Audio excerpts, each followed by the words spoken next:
Fluke worms, they can grow to be about the size of your thumb, with about half the thickness of your thumb. Most people have fluke worms in their intestinal tract. Those fluke worms can have migrated into the liver and pancreas depending on solvents in the diet. So when somebody does carbonated beverages and things, carbonated beverages are full of laced with solvents that can really affect the immune system's ability to help keep things at bay. So when someone has parasites like the round worm, a roundworm can lay 200,000 eggs per day. 200,000. Now if we just consider this one parasite, all parasites have like a bit of a phenomenon, just like a tree does. If a tree drops its seed close to itself, it has a force which less than allows any tree to grow up underneath it whilst it's growing. So adult parasites have a similar sort of an energy. Adult parasites, they keep eco-sterilize and block any eggs from hatching around it that is laid to give itself room enough, for its life itself. But when you do a parasite flush and you wipe the adult out, you haven't wiped the eggs out, you haven't wiped the larva out, and what happens? The eggs hatch into larva, and the larva crawls through the tissue, and it can be a lot more challenge if we let them do things right. If you start a parasite flush, you should do one on a rest active cycle until all false debris is gone, basically. Otherwise, it's wise to make sure you've got rid of your false debris, and then you go to work to clear away parasites and things. Could we see that? Yeah. Zach? Yeah, I got that. Did we get this on tape for today? Welcome to the Phoenix Physician in Training. This is lesson number 24. It's all about analog sculpting, and that's sculpting the body to access state-specific behaviour, which we're going to be talking about today. But just before we begin, I just thought we would share just something very small about parasites. There's so much that we could cover in this training, but I really would love for all of us as Phoenix physicians to be aware of the importance of clearing away parasites and doing this sequentially by turning the tap on at the top of the intestinal tract, getting the river flowing, pulling all the false debris out of the intestinal tract, and then going to work to clear away all the parasites. We were just saying that the adults can have hatched, can have released eggs, and those eggs are blocked from hatching whilst the adult's there. You do a parasite flush, wipe the adult out, the eggs hatch into larva, and the larva crawls through the tissue and becomes adults. That's a very common sort of a thing. Granulations and cystic types of conditions and cell wall rapid repair can have got stuck wherever the mold and fungus and yeast got a hole in connective tissue. The mold and fungus and yeast and the parasitic life forms produce a substance called choreogonotropic hormone, which is like an estrogenic compound, which is a endothelial cell wall growth factor. So in the presence of this substance, cell walls can have grown around that material to wall it off, and basically many cancers actually arise as a result of this kind of an etiology. So this worm up here has teeth which hooks onto the intestinal tract and just hangs in there just like a leech. This one also has teeth. This is a pinworm, and so it has teeth and it just hooks on, and just sort of like a streamer hangs onto your intestinal tract and just is there, forever, just living off him and stuff. These beef worms, beef tapeworms and things, they can grow really huge, and they like to coil themselves up at night and tuck themselves up under the liver, and then they slowly release themselves where there's food into the intestinal tract, and they eat whatever there is there, and they excrete into your body the most noxious substances. But they can cause bloating and gas. They can always cause gas and flatulence because they do produce noxious gases themselves. They can always create a state of anemia. They can cause vasoconstriction of the blood vessels and things at the periphery of ourselves and this sort of a thing. They can cause fatigue. They can cause joint, rheumatic kinds of conditions and things that can have also happened. Is there a seat for Sarah over there? Is that good, Sarah? Is there a spare cushion anywhere there? Okay. Huh? Here's a spare cushion. Oh, spare cushion. Thanks, Reed. Oh, thanks. That's from a good friend Muriel. She's given up that. She's going to sit on a hard seat herself, but she has a small seat to give us some height. These basically were defecated out of people. Where did we get it? Beef tapeworms. Those beef tapeworms can have come from eggs that came from pets that defecated these eggs out, and they were on their fur and blowing around in the air. They can certainly come from consuming flesh products and stuff, undercooked sorts of flesh products and things that can have come about. And then mostly they can sort of come more from a little bit of a contamination. But how did they arise in the body? They only kind of arisen as a result of the acidicness of the stomach, less than being excellent. That's the first line of defense, is actually the acid of the stomach. Whilst you have good acid of the stomach, no problem at all. You can roll around in that stuff and it's just not going to even matter. Nothing actually. Half the country's taking antacids. Right. You could actually down several vials of typhoid, and absolutely use it for nutrition. Yeah. It's not anything at all. Right. Then how do we know our acid of the stomach acid is good? How do we know the acid of our stomach is good? What is one thing our physician might do to check the upper stomach to see the acidity or overactivity or underactivity of the You can look the color of the around colour of the your eyes. eyes? Yes. Yeah. Yes. What would be noticed, David? I think if there's a lighter Yes. corona around the iris, it shows up the overacidity of the Yes. stomach. Okay. The pupil itself, right? Around the very pupil, not the iris, but Sorry, pupil. yeah, pupil. Okay. Good. Okay. And then the underactivity would be because the tissue around the pupil itself is darker. Okay, so that's a way to tell. We could learn how to muscle test. Maybe it's possible we could spend a little time, we can teach you how to do a bit more muscle testing to be able to tell. But you can be very intuitive also. You can sense these things if you open yourself up to this. Okay, so basically we just started out by just simply saying a few things about parasites. We said that a true parasite flush really involves clearing away false debris and doing it methodically like this. And then Dr. Narvaez reminded us at the very beginning of this that parasite flush is done in another way where downstream cleaning would have occurred can be very detrimental. And the reasons why is because organisms can pleomorphically change, become more virulent, and that adults are wiped out and the eggs and larvae all hatch and grow even more so. Yes, and so for these reasons, it's worth one's while doing this in a sequential and a progressive sort of way. So today's lesson is all about analog sculpting, and that's sculpting the body to access state-specific behaviour. So let's just start out. Analog sculpting. What is this? What is the meaning of this? Analog.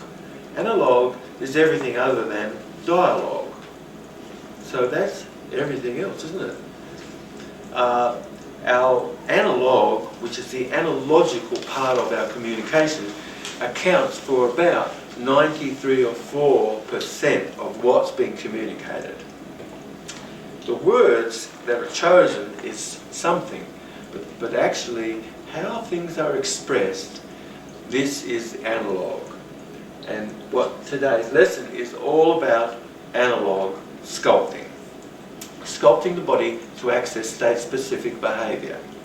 And today's lesson, lesson number 24, is all about how our physicians can apply the use of this technology of analog sculpting to achieve greater success with the people that come to you. So there's much that could be said about this, but I'd love to make sure that we can limit our conversation and our lesson today to be the very things that are vital for you when you connect with your client or you connect with people. So analog sculpting. Let's just give a small example right now so we can be very clear what analog sculpting is and the power of analog sculpting. A cognitive, rational therapist could talk about pride until that therapist or counsellor was black and blue in the face, and they never would achieve pride. No matter how much you talked about this, whilst the shoulders were hunched forward and the person was hunched over their heart, no matter how much one would talk about pride, only one can feel pride when the shoulders are back and the heart is out. So this is called analog sculpting. What we're talking about here now is creating the attitude, having an attitudinal reflexive component, a realization that's to do with sculpting the body to access state-specific behaviour. It is very interesting that whenever the head would have been in alignment with the body and the heart is leading slightly, a person is more associated in life. Wherever their head would have come much more outside the body plane like this, and I'm going to sort of show you sort of more like this, the more the head would have moved like this, the more hallucination is possible for people who would love to be hallucinating. But there is a great amount of hallucination the more the body has entered into shape more of a question mark. Analog sculpting is sculpting all of the behaviour other than the dialogue, but being very astute on this level. So we want to keep our focus on this level here today. So we've talked about rapport, and unless it's possible for you to have a little bit of body posture similar to your client, a little bit of energetics that's similar, a person will feel much more congruent with you as you have rapport and you have a little bit of this sense of things. I always get down as much as possible, except seemingly tonight. Everybody's a bit lower than me except for David. But I always do what I can to get a little bit lower than whoever I'm talking with. And I'll find a way to get down just a little bit so I'm level, eye to eye, and maybe just a bit lower actually. And there's a great reason why you might consider also the value of this with your clients and people who come to you, that you give them good advice. You want them to be open to you, right? You want them to be open to take this information in. So we want to be more on this person's level, and we want them to feel in charge, you know. And so you'll do this by having them, by getting just a little bit lower than what they are. You can imagine if someone was tall and someone was short, that would be very important that we would do what we can to get to our level sort of eye to eye, and to adjust things a little bit in this way, because then you have the greatest rapport. If someone is looking up, they always will be reminded a little bit more of sort of being a childlike themselves a bit, and they'll cause others to feel a bit more judgmental about things. And then people looking down their nose, that's going to cause them to be judgmental, and the person feeling like they're sort of on the receiving end. It creates a child-parent sort of transaction a little bit, whereas adult to adult is more a little bit more eye to eye. So, and when you have rapport, I always sit with my people that we're going in the same direction. So when we sit down together with each other, I have something out in front a little bit, you know, and the two of us, you and I, we're going to talk about this, together. And I've shouldered up to you. It's like, hey, this is my sibling, or this is like someone that's just shouldered up to me. We're going to do this together. That's such a wonderful thing. Opposite genders often can love to sit opposite each other, and that's sort of kind of a very nice thing. However, as you do your work, it is very wonderful that you can get a good feeling from the persons that you work with, and you can actually kind of face a little bit in the same way, and you can shoulder up. You'll notice that you may have a lot more success, and you bypass conscious objection. More so. It's like you got on a swing, and you're swinging together, we're going together, and we're in rapport with each other when you do that. You see, it's like you got in the car and you're driving somewhere, we're going somewhere together, and then you will talk about something sort of like. So, see, this is called analog sculpting. Sculpting the analog to access state-specific behaviour. So now this is way more powerful kind of change work than cognitively going over things, and there you have the possibility of conscious objection. When somebody can do their change work more by sculpting the analog, we can bypass very nicely conscious objection. So one way one could do this, just to give you an example, you sculpt the space to create a state-specific energy. Now I might just leave a book on the table and it has a title. This is called analog sculpting. No one needs to have to say anything, you just simply left the book on the table, someone walked past, they saw the title, and that was enough for them. This is called analog sculpting. How you adjust yourself around your client is called analog sculpting. And we want to sculpt the analog in a manner that creates an integration and congruence so that you really have a nice thoroughfare with the people you're with. So now, if you need to make sure you have someone's favour, you want to say something and people will hear this favourably, then whisper this more in the right ear. Because the left hemisphere always generally hears things much more favourably, and the right hemisphere is more likely to question things a little bit and possibly run into some aversion and some conscious objection. So there's a very reason why you would want to position yourself more on the right side of the person and put your client on your left. Now you could be in any position, and I'm just describing the major highways to get to a particular state. But you could be in any position, however, that makes sense that you might consider what I'm saying as far as where you position yourself in relationship to your client. If you position yourself on your client's right, you'll always be drawing the person more into their motor sequencing kind of behaviour, which is engaging more the left hemisphere. You'll be engaging your client's perspective more of connected more with outside and external milieu, by virtue of engaging the left hemisphere more by sitting on the person's right and the right ear hearing more the material. One day I was at a gathering of the Rainbow family, and I was asked to come to address the Centre for Alternative Living Medicine there, and they had TPs and everything that was set up and everything. It was a big gathering. There were maybe 10,000 people came or something. And the Centre for Alternative Living Medicine is a group of people, and they really care for everyone in the group, and they help manage anything that sort of comes up. Most of the kinds of things that come up are sort of scrapes and burns and food poisoning and drug overdose.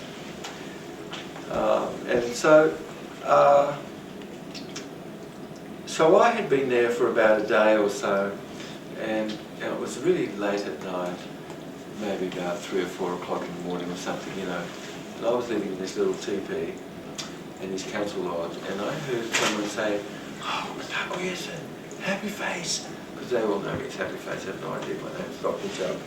They said, happy face, and I woke up and said, "Well, what?" And they said, "Oh my God, well, we're all at wit's end," they said, "and we've been up just for several hours ourselves here, and oh my God, we have somebody, and this person's having an abreaction." Does everyone know what an abreaction is? An abreaction is an unpleasant trip. So a person sort of having a bit of an unpleasant trip. And they said, oh, we've been working with this person for some time now and we're just exhausted. And they said, we're just about to call the hospital and the ambulance to come up the mountain to get this person because we're just like completely exhausted, we don't know what to do. You know? I said, oh. And I said, where is this person? You know, by the time I come to the door of the teepee, and they said, just over here. And I looked and I could see there was a lot of fuss and people were sort of all milled around, and there was someone laying down on the ground and someone had hold of her hand tightly like this, and they were all sort of doing all sorts of things or what have you. It was like, anyway, I said, oh my God. I said, all right. Anyway, so I quickly got dressed and came over, you know. And the very first thing I did was I saw that here's this person having a major apprehension and not sort of focused and not having any idea where they were at all, sort of, you know. And her friend had a hold of it in a tight grip of her left hand and was gripping her like this, you know, like really gripping her. And the very first thing I said, oh my God, I said, you are in the most powerful resource state now. And all of a sudden this person, like no one had communicated like this, you know. And I said, and that's so wonderful that you have some good support here around you, you know. And I said, and your friend has that connection with you here on the left, is now going to hold your left hand, and you're going to hold your good friend's hands now with your right hands and feel on this side. And I just quickly swapped them over, right? And swapped everybody over, and I got, and the lamps were all around, and I sort of brought a couple of the lamps and put them down to the bottom right-hand quadrant down here. So the first things I did was quickly said something, oh my God, you're in the most amazing resource state, you know. And then I said, and I added these few other things on that changed the analog around, and now what's happened? The light is down here, we have someone on this side, anchoring more on this side, and it's causing a person to be more in the left hemisphere, which connects us with the outside world more. You know, if you want to be more outside, then you'll feel more the right side of your body. If you want to be going further into some state, you can feel more the left side of your body, and that will cause you to travel more in because of the way that our brain is connected preferentially to its linkage to aspects of the body. I put the light down here because it's going to draw this person more into their feelings and their ability to kinesthetic motor sequence things. So now, her friend had accessed more her internal dialogue state, and she was having a lot of internal dialogue, and what the internal dialogue was wasn't really very good. It was less than excellent. You know?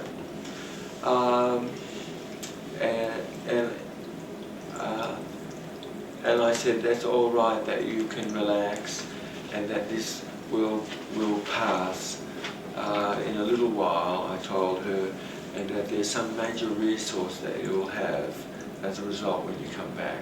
And you won't be able to remember anything, I said to her. You know, it'll all be forgotten completely. However, I said, a very powerful resource will be accessed from this moment onward throughout the rest of your life, I said to her. And I said, and this will be and is about being joined with this voice beyond yourself and being aware that you are beyond this body. You know? And that I instructed that in a little while she would come to more, and that it's perfectly allowable, the circumstance of the things that has taken place and everything. And little by little, this person just completely started to come out at the moment that left hand was let go and the right hand was, and then the light was brought over here. Now, other things that I did, this is called analog sculpting. Other things I did was, I noticed that most everybody around this person, they were talking really quick, they were not thinking in terms of her listening, and they were saying things that was like, you know, you know, if this person is dreaming, it's like, please, I mean, make sure the words that are being spoken are perfect for the dream, you know, because it's like, it was god awful, you know. And so other things that we changed was the analog, because I changed the dialogue immediately, we changed the analog. We changed the analog so that I brought my voice and brought everyone else's voices a little lower and created a bit more space between the thoughts. Now, what was happening before that was voice was very high and quick, and a high, quick voice causes people to be more. Nervous? Yes. And what sense? Panicky? What sense is more? Oh, Yes, that's right, up there. yeah. What is it? Visual. Visual. Causes people to be more up there. Causes people to be more visual. A high, quick, fast voice is going to cause people to be more visual. If you want people to remain connected in their body, that's so very important that you use a voice tone which is more kinesthetic, it's deeper, and there's a little more space between the words, and then you're going to be accessing more kinesthetic state. So that's something else that I did, was change the analog from an analog which was causing this person to be more sort of like in visual mode, and cause this person to be more in their feelings and in hearing, which is more a deeper, slower pace, more medium paced, a little bit more calm and everything. So we use our voice to calm things. One day I was on the airplane and all of a sudden the pilot asked if there was any doctor, if there was a doctor on the plane, could they please come up to the front, you know. And I just sort of sat there and I thought, oh well, you know, they won't want me, you know. I just sort of sat there. But nobody showed me up or anything, you know. And then they said, was there a doctor on board, please, to come up the front, you know. And I thought, I looked around and nobody did, but I said, oh well. So I went, you know, down to the front. And here I see this older gentleman, you know, and he's having a bit of a challenge with his heart. Now, I can see the stewards are panicked, and they are just like major freaking out. They are freaking out, you know. And that causes this fellow to freak out. I can tell you, I can see it, you know. But there's no telling them this, you know. But I looked at him, and I could see that he was more nervous that he created this whole commotion sort of thing. And I thought, most first thing, immediately, as you said to him, I took a look at him and I felt his pulse and everything, and I could see, oh, his heart's not too bad actually, it's all right. I mean, he's going to be okay, you know. And I said, yeah, things are going to be okay here, you know, like this. And he sort of looked up at me, you know, and then he could feel the energy of the stewards and everything. And just when they were not looking, I just went like that to him, you know. Because I had a report. Now I communicated something to him just with that wink, you know, that hey, you and I, we know something that's going on here, and it's okay, you know. Because what, you know, so through your analog, you can create the most amazing, powerful work, you know, and you can have instantaneous rapport with people, and you should be very excellent on this level. Many times I've used little techniques like this, totally because it's on this level and have a great astuteness. And then often the great work that you do is to cause people to be relaxed and to be calm and that everything is okay. And great work happens just on this level alone. So we do this very much through our analog sculpting, how we respond to others through the use of our body. We said that we sculpt our body to access state-specific behaviour. We can sculpt the room and sculpt things around to access state-specific behaviour.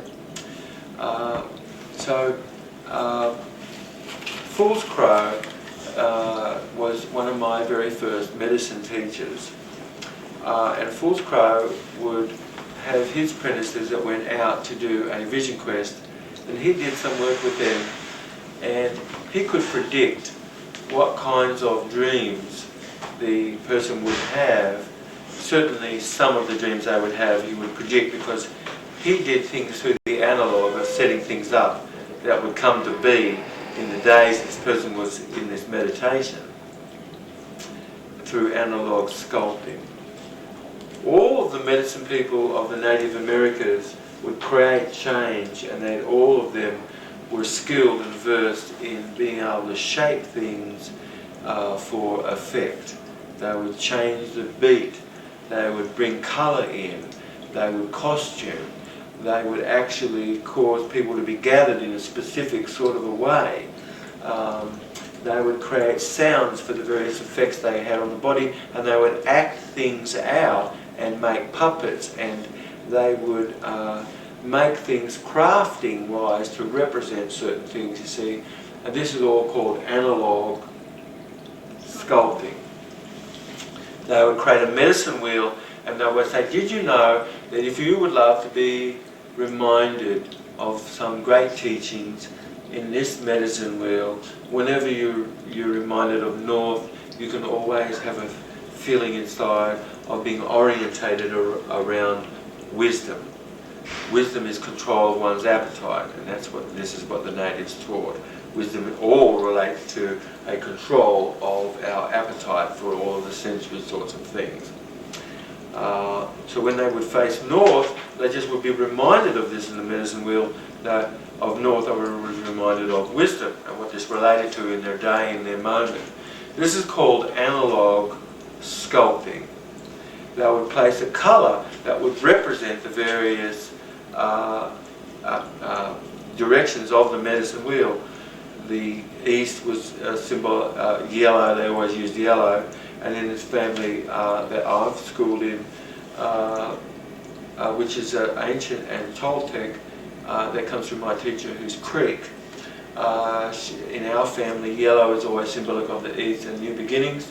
Green on the medicine wheel is always symbolic of the south, because when they looked south they saw great greenness and growth, and south represents other things. The west always was a blue. When they saw people would sort of less than remain on the earth, they felt blue was the colour of this, and it's all about transformation. And the north was white, and then black was for the moon, brown was for the earth, and red was for the sun.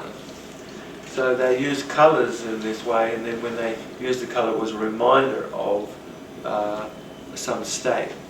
So we said right at the very beginning that when somebody was a cognitive, rational therapist involved in some process, and then the client can have been hunched over their heart, and they can have talked about pride until they were black and blue in the face, but it would literally be until the shoulders were back and the heart was out that the person actually would have the experience of pride.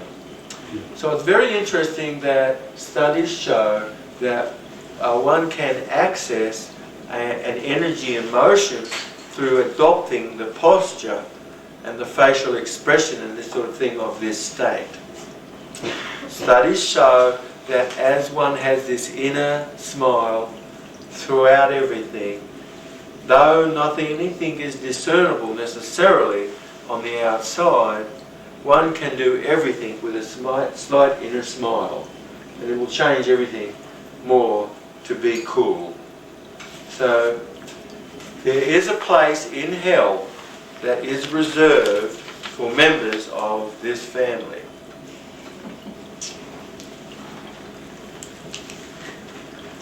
There's a place in hell that is reserved for members of this family.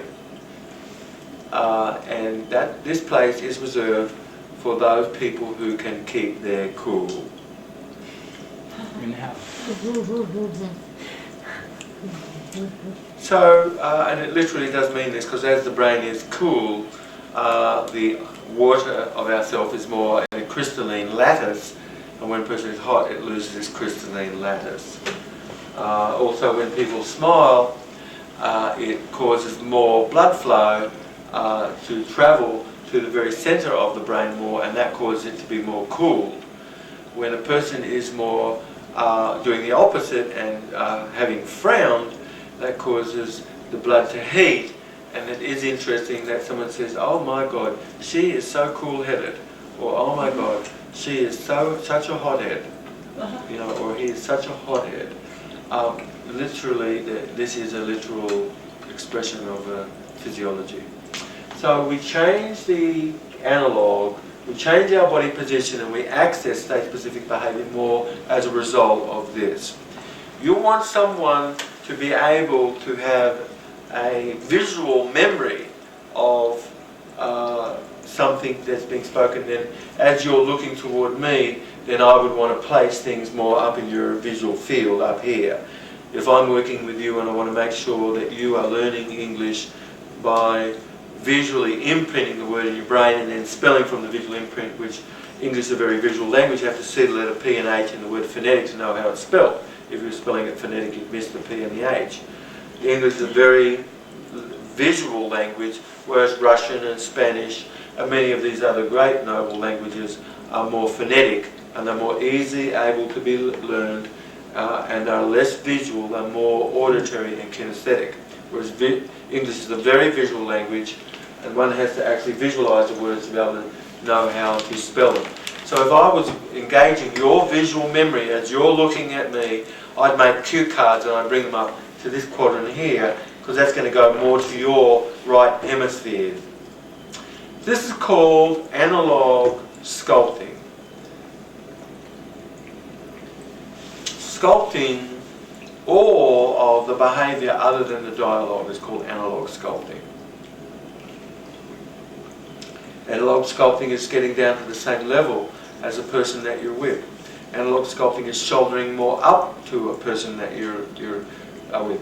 Analog sculpting would be me reminding you of some outcome that we have as a group, and let's say this is all to do with analog sculpting, you know, and so now what I do is I say, you know, this which I'm holding up is about analog sculpting, you know, and this is the outcome that we have as a group.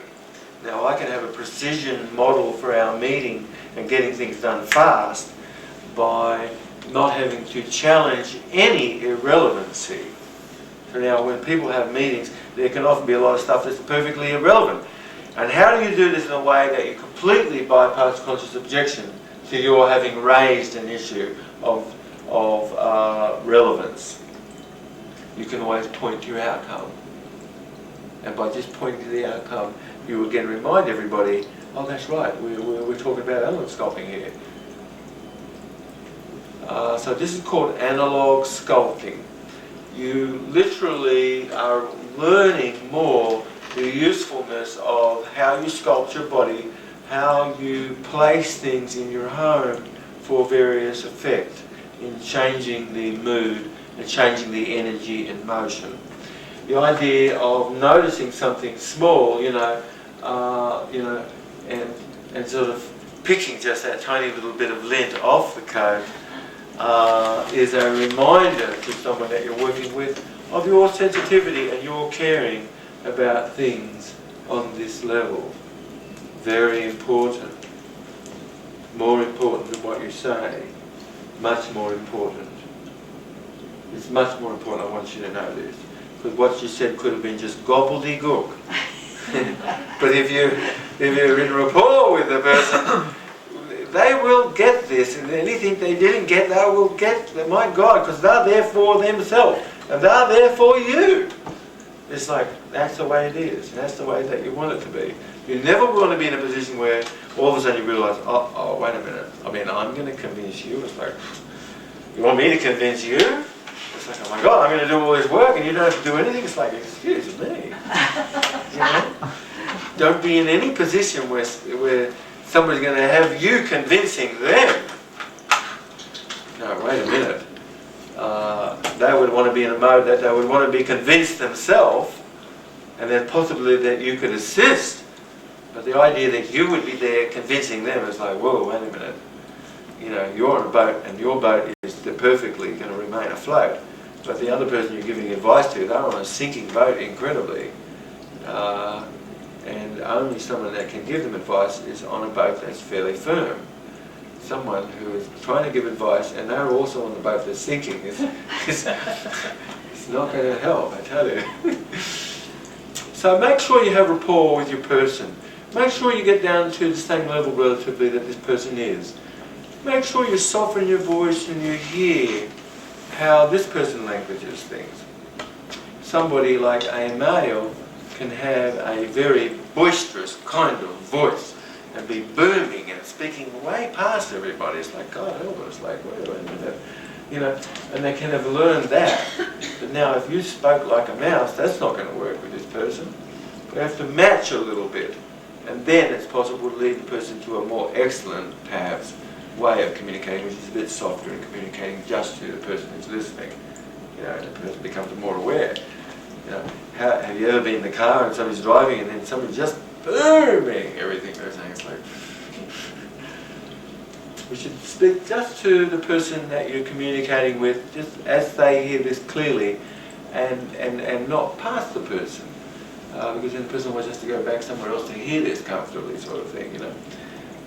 So analog sculpting is very important, but you pace the analog of the other person to have rapport, and you pace the dialogue also, the verbal and non-verbal components of the other person's behaviour. You pace. You pace this by mirror-like pacing, which is an opposite sort of pacing. So when the cat moves its tail like this, one could move their hand like this. You know, eventually there's a rapport happening and an entrainment, and then you can move and you'll notice that moves the cat's tail. Pets are very useful to be able to discover this aspect of ourselves, to have rapport. But I can make a horse roll over perfectly. And I can make a horse lie down also by having rapport with the horse and pacing the horse. Or I can cause an animal, any animal, to go to sleep perfectly. You know? So we do this through analog sculpting. And so how you show up. Did you wear a little something small that caused people to be more in the moment? Like, huh? This is called analog sculpting. When someone wore a hat, everybody noticed. You know, they noticed. That caused people to be more in the moment. This is called analog sculpting. One day someone came up to me and they said, oh, you know, in the training, they said, God, I really like so-and-so. And I said, oh, really? And they said, yeah. And I said, but I'm a bit shy and I sort of have no idea sort of what to do, you know. And I said, oh. I said, well, would you love something actually so that it's possible this person really feels in rapport with you, and then you'll have the opportunity to connect and you see, you know, how things will go. I said, oh, yeah, absolutely. And I said, well, tomorrow, find out, just by casually talking, what sort of clothing, more or less, you know, does this person sort of like, you know, and just make it real casual, 2, 3, 4 levels away. So, but you're going to find out what this person really likes, and then you're going to adjust yourself to this the next day. I said, oh, okay. Thought that was really interesting. So they went and they connected with this person. They found this person loves flannel shirts. They're just like, they love flannel shirts. You know, it could be very funny or very interesting and strange. But this person loves flannel shirts. And so this person was for sure wearing a flannel shirt the next day. And lo and behold, my God, you know, it's like, I don't know why, but there's something magnetic, and I just feel like we're cut from the same cloth or something. So this is called analog sculpting. All of our Phoenix physicians should be very skillful on this level of sculpting and creating the change that you want through your analog. So now, a very famous hypnotist called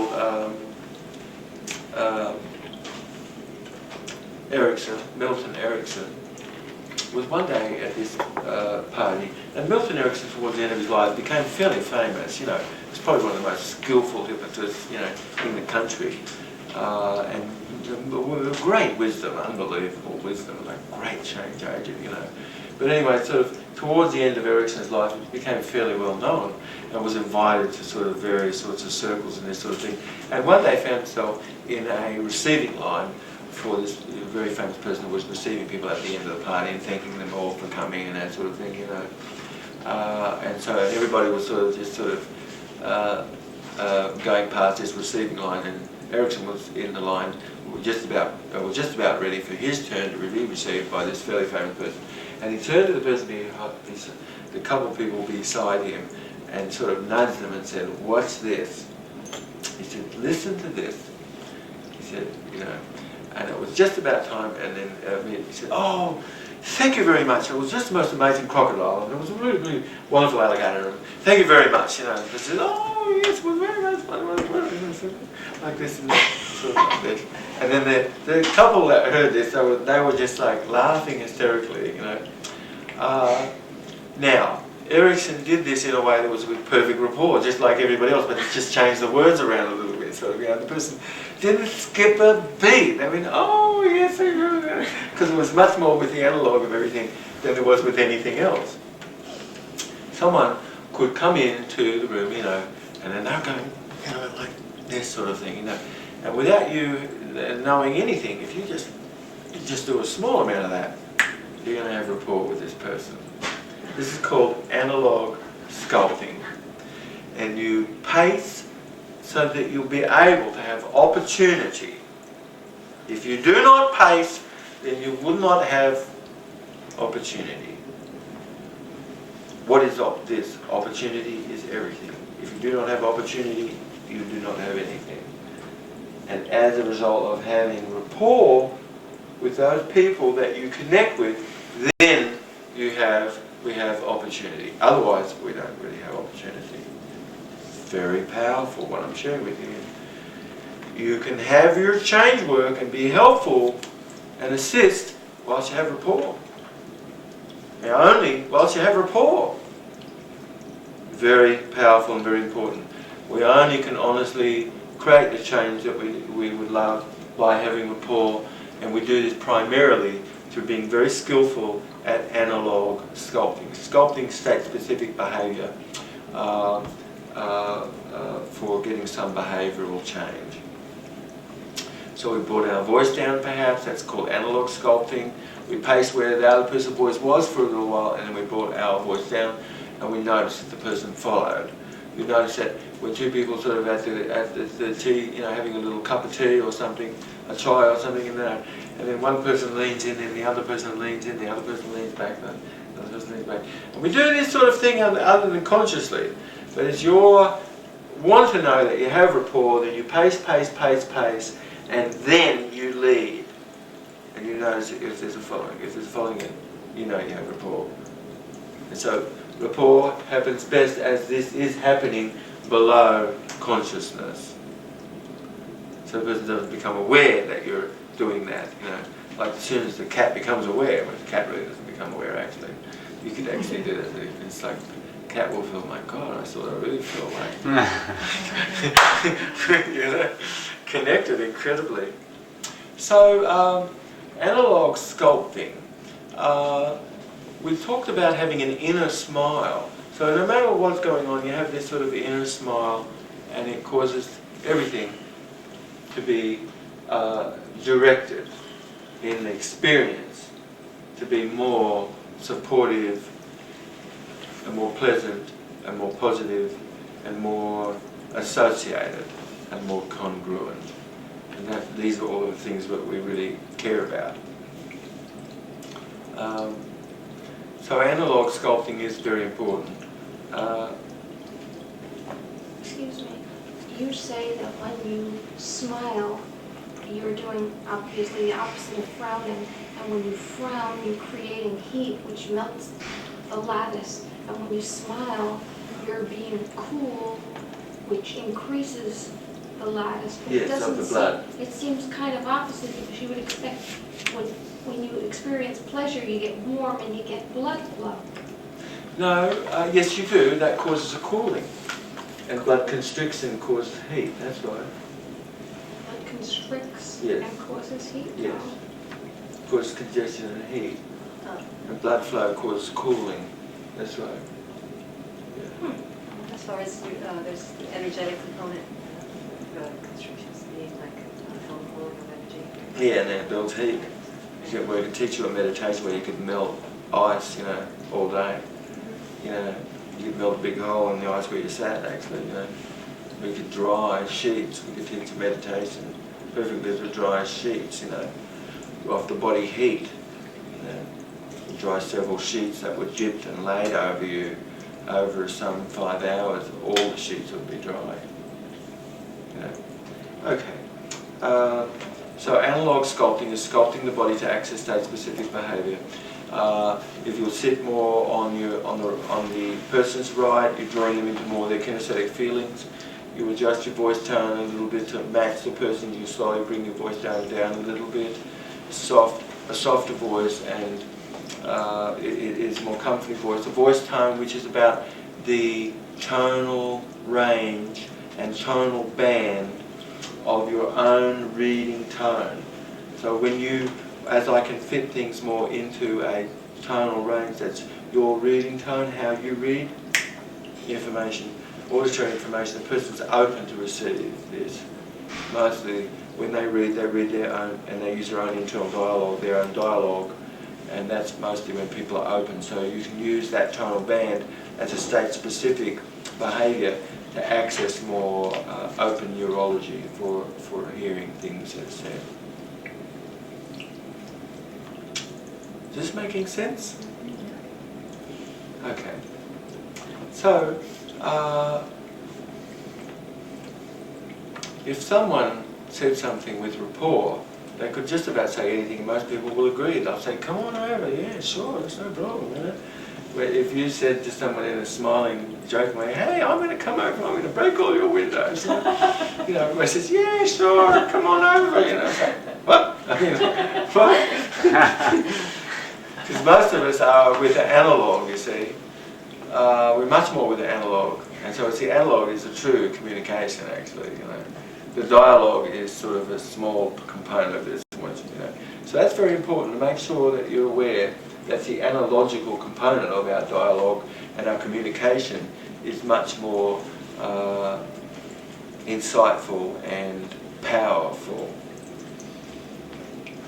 How would it be if you said to somebody that you were giving them instructions and you said, and this is something that I would really feel like, I would do if I were you. It's like person giving advice, but they're dissociated whilst they're giving advice. There's some reason why that could be so, but or somebody saying you're sitting with someone and we're unaware of analog sculpting, and that you're saying, and now I know that you are going to be successful with this. Just I know that you are going to be successful. Or I know shit's not going to happen. So this is called a sequential incongruency. Something sequentially is incongruent in what's being expressed. Be astute on your level of analog sculpting. Make sure that one's body language is in alignment with the things that you're saying. If somebody was speaking, right, and then you noticed that the persons that you were communicating with, they were like this. That's internal dialogue, right? Yes, it's a holding back something that is said, you see. If you're communicating with someone and you see their left hand and left foot fidgeting like that, what's going on in the brain? Internal dialogue. Internal dialogue, excellent. That person only can have so much available on this level because of this internal dialogue that can have been there. When somebody goes, what's that an analog sculpt for? Outcome. Outcome. Possibly, yes. What sense? Vision. Vision. Visual, memory, visual constructing things put together up here, things you've seen before, you know, in your memory. Auditory memory, auditory construct, you know. So we can access these states. By bringing things to be. So then I might say, and you know, I can see that this usefulness of realization of analog sculpting, you know, and I can build this as a resource here visually, and I can say, and the way that things have been, you know, where somebody was hardly aware of this, you know, it's possible now, you know, really, for things to be more integrated. So this is a use of analog. So on the stage, I might put information in a specific quadrant and then refer to it by coming back to this quadrant, and putting specific information in another quadrant and coming back to this quadrant, and eventually causing integration, you see, with these two pieces of information. This is called analog sculpting. It's sculpting the body to access state-specific behaviour.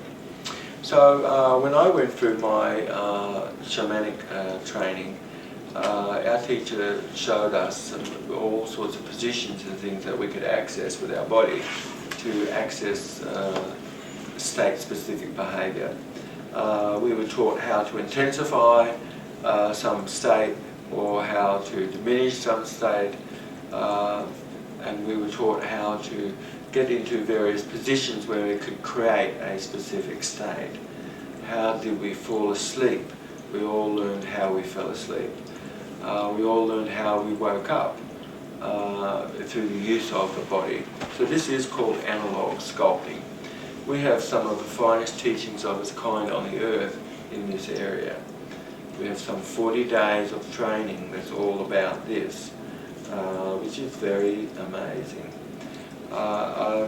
We've thought of making sure that we have a component in this training as physicians and as medical intuits, that you can intuit various things that's going on as a result of the person's analog, and that you'll be very astute on this level of their analog. If you've ever been up into an attic in a house, have you ever smelt the air up there? It generally might less than be very fresh.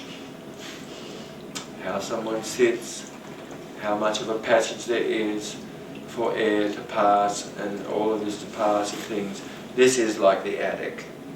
That body posture, putting the shoulders back and the heart out, accesses a state more of being associated in life.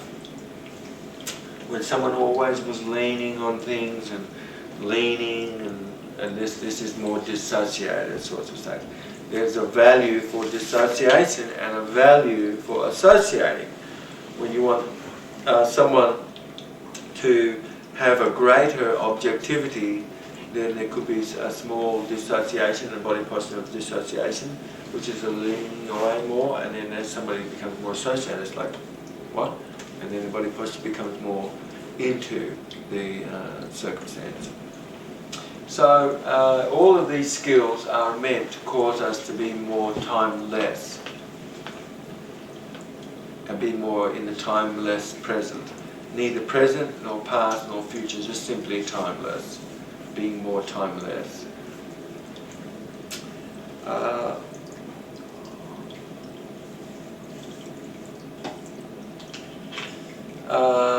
Bringing the hands together, of course, it creates integration between the right and left hemispheres. That's what this is, like an integration, you know. Your analog sculpting, this is, I would do this, like, is symbolic that I have mirror-like wisdom.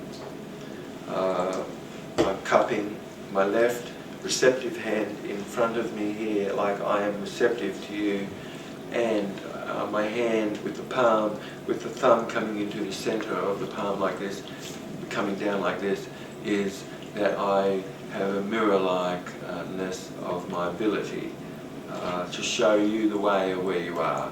And so this whole posture is like a mirror-like wisdom. This, somebody would just simply go, this is, you know, let me show you the way of the heart.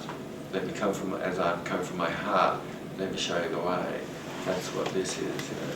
So, you know, everything, you know, means something, you know. You know.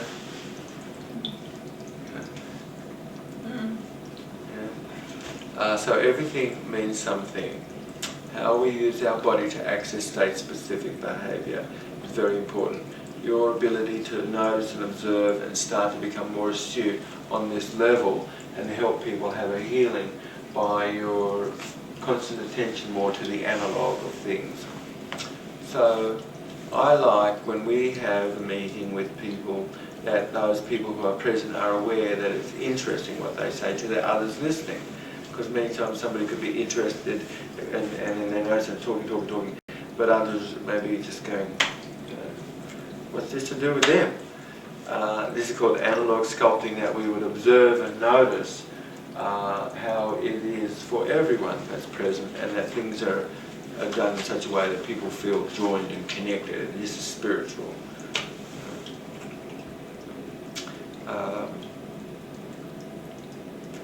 So analog sculpting causes us to have greater rapport with people, and the rapport is like money in the bank for opportunities to appear. We have to invest in establishing good rapport, and this always serves you very well. And that's the most important thing.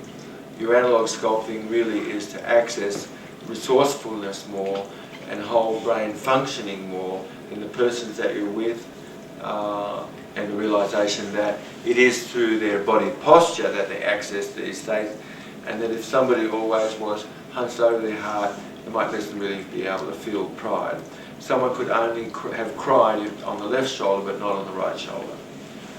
They always might have sought the left shoulder to cry, but they can't cry on the right shoulder. Someone can weep and weep and weep uncontrollably when they're looking down here like this and they're looking up like that. It can cause a person to weep uncontrollably. But if you ask the person, would it be all right to have your eyes level and your heart out, the person might not be able to cry in that state. All memory, learning and behaviour is state specific. There's a physiology that's involved in accessing this state. So when somebody would have scraped their nails on the chalkboard, and so everybody would have felt sort of a little like this, you know, this is a state specific. When someone sees even the gorillas yawning, it is amazing that even human beings start to yawn after they've seen the gorillas yawning. And then also when we talk about yawning, it creates more yawning, you see. So everything is state specific. It's very interesting that one day, you know, this person was in a very nice, light, hypnotized state, you know, and I told him, my God, this is such a beautiful resource state that this can be applied anywhere, you know. And I said, because it was an instruction for people that were observing of how important words are and how powerful words are in affecting things without anything necessarily being said to affect things. Things are affected as a result of what is said. So I said to this person, imagine now for a moment that you're beautifully sitting and you're in this perfectly relaxed state. And now you hold both your arms out. And you hold both your arms out, and now what I ask you to do is to imagine now for a moment that one arm is getting lighter and lighter, and there's a healing balloon that's tugging on this, and it's getting lighter and lighter. And that the other arm now has a purse on it, and this purse is quite heavy, and it's actually getting heavier and heavier. And so this person will notice that I asked them to hold their arms out, but now what's happened is this. It's got more and more and more like this, right? Until I say, okay, now open your eyes. The person opens their eyes. I said, now, did I ask you to raise one arm and lower the other? The person says, no. You know, but these words that I spoke created this physiology. And then some of us might have even felt, as I spoke the words, a feeling of the arms wanting to come out actually, you know. And so the analog in your ability to be able to pace people is very important to be able to access state-specific behaviour. Let's just give you one more example so that you're aware of the great importance of analog sculpting. I know that in the 59 minutes that we've been with each other, we just have a few minutes left, I want to make sure that you've got the idea of analog sculpting and how very important this is.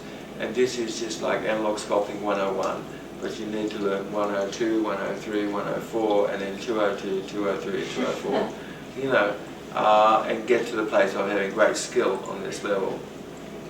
Well, let's just imagine just for a moment now that someone's come to you and they have a belief about something, you know, and it's a limiting belief, you know. Let's say the person has a belief about something, you know, we have 5 minutes. And let's just imagine for a moment that this is the belief the person has, and the belief is, oh, I don't know whether I can heal, and it's a belief. The person literally has a belief and they wonder whether they can heal, and actually they could have framed it really negatively, actually, that they're going to something or whatever, no. And this is a belief, and that is limited the person from being able to have a good effect. So now, you as a physician can undo this without really saying anything about this through analog sculpting. So how am I going to do this? So I'll be in conversation with you, and 2, 3, 4 levels away, I'll be doing several things, which is out of your consciousness. But I might talk about something and elicit, for instance, a memory in the past of you having had a belief about something, you know. And I might bring something up that's universal about some experience that we've had that might have been a belief. Could have been about the Easter Bunny, you know. Could have been about Father Christmas, you know. Or could have been about elves, or you know, something that the person might have had a belief about at one point, you know. I said, can you remember a moment in the past where you had a belief about something, you know, and that turned to doubt? You know, the person says, what do you think? Yeah, and as the person's going, yeah, I'm doing something with my analog. What did I do with my analog? I said, is there something that you had a belief about that's now turned to doubt? You lifted your eyebrows. Say it again. You lifted your eyebrows. Okay. So I said, can you remember something in the past where you had a belief about something and now it has turned to doubt? And the person says, let me think about that. And as they're catching that, you see, you go, you know, it's just peaking, because you want to anchor, and you want to be able to do something with your analog that's just going to access this state.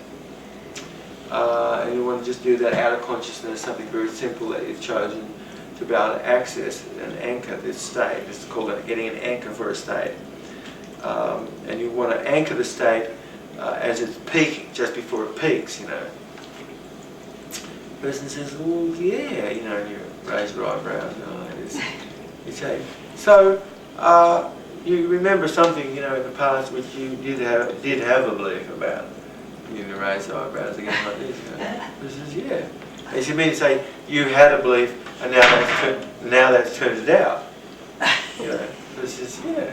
You have no idea, right? But something has really occurred powerfully, right?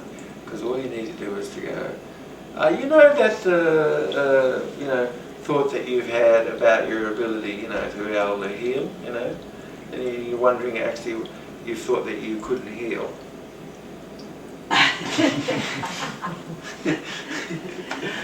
Okay, this is called analog sculpting. I've just given you a small inkling into the insight of communication on another level, and having mastery on this level of the other than conscious. Whenever you sit with a medicine person, you'll be immediately aware that she or he has a very amazing sophistication on this level. The big difference between a psychotherapist, Western trained cognitive rational therapist, someone trained academically, is that often may have little insight in this level. But the medicine person, she or he has been schooled on this level which we're talking about now. This is called analog sculpting, and it is literally about sculpting the analog to access state-specific behaviour. One more thing I just will share with you. You know something, I never have fixed seating. And then lots of people, they would go, oh, well, we have to have fixed seating here. So-and-so's going to sit there and so-and-so's going to sit here and blah, blah, blah, blah. And said, well, if you'd like for that, that's okay. But how about the idea that people will just sit wherever they like? And I said, well, gee, what about that? I said, possible to discover what this person's strategy is in the moment by where they sit. And I said, oh, really? I said, absolutely. People who sit on this side, that's a strategy for their learning versus people who sit on this side. People who come early and sit up the front versus people who come late and sit down the back. All of this is all analog and describes the very things that's going on. Why would you want to less than allow for this sort kind of a thing to be so that it's enriched? The big unique quality with this work, and I know we're finished, versus any other kind of work, is we're very allowing. We allow behaviour to be, so this becomes the grist, this becomes the material that people employ and use to chip away at this false reflected centre till it's completely empty. In other traditions, people say, oh, you're going to be in a sheltered workshop, you're going to put on a robe, and we're going to put all of this away from you so you'll never have to deal with it. It's like, that's for babies. That's for people who want to live in sheltered workshops. And it does not work. Most all of those people are the most immature people you'll ever come across. And they bow and scrape, and I want you to know it's an absolute egotistical act. And I want you to know and look at it as this. It's not what you think it is. All the bowing and scraping and all that kind of stuff, it honestly, to God, it just is empty nothingness. And it's often a form of egotistical kind of stuff. Be empty. Have developed a strategy for completely having emptied yourself and have no story whatsoever. And come from emptiness. And just simply use the things that's put in front. And make use of these things. And have a bag of tools that you can use, but not have any set way. Have no predictable routine. And do not have any set way of doing things. You know, change things around. Be skillful at applying the things in the moment. I hope this lesson on analog sculpting has been useful to you. This is our 24th lesson that we've had with each other. Each lesson has compounded and built on things. And I just would say that's so very important, the way you sit with each other, the persons that come to you, they should have an immediate feeling of rapport. If you're connecting with the person over the phone, you should have immediate feeling of rapport by adjusting your voice tone and the analog to match and pace the persons that you're with. I hope you're having a wonderful day as you're viewing this. I hope that we've really given you some great information about analog sculpting. Lots of love and kisses, and look forward to catching up with you at lesson number 25.